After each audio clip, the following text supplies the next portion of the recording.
దేశంలో ఉండే వ్యక్తులందరిలో కల్లా ఒక మంచి వ్యక్తిని, ఉన్నతమైన సాంప్రదాయాలు, ఒక చరిత్ర కలిగిన వ్యక్తిని ఈరోజు ప్రధానమంత్రి గారు ఎన్డీఏ ఎంపిక చేశారు.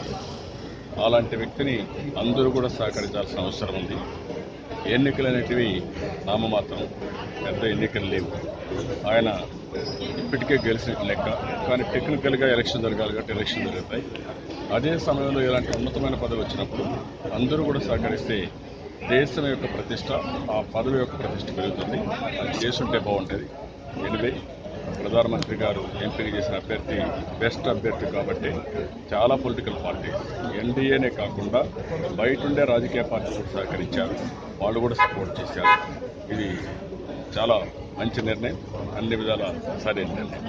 సార్ మీరా కుమార్ నా పొజిషన్ చూసి మీరా కుమార్ నేను వ్యక్తుల గురించి మాట్లాడడం లేదు, ఇక్కడ ఎంపీ గురించే మాట్లాడుతున్నాను.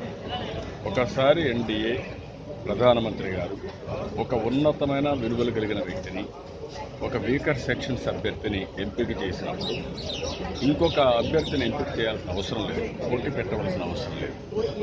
ఎందుకంటే ఈ పొజిషను రాజకీయాలకు అతీతంగా అందరూ సహకరిస్తే ఆ పదవి యొక్క గౌరవం పెరుగుతుంది, ఔన్నత్యం పెరుగుతుంది. అది చేసుకుంటాం.